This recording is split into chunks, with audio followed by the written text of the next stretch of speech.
And the possibilities for dictatorship with superintelligence are sort of even crazier, right? I think, imagine you have a perfectly loyal military and security force, right? That's it. No more rebellions, right? No more popular uprisings, perfectly loyal, you have perfect lie detection, you have surveillance of everybody, you can perfectly figure out who's the dissenter, weed them out, no Gorbachev would have ever risen to power who had some doubts about the system, no military coup would have ever happened.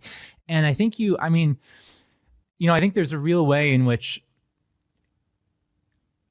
part of why things have worked out is that, ideas can evolve, and, there's sort of like some sense in which sort of time heals a lot of wounds, and time, and solves, a lot of debates, and a lot of people had really strong convictions, but, a lot of those have been overturned by time because there's been this continued pluralism and evolution.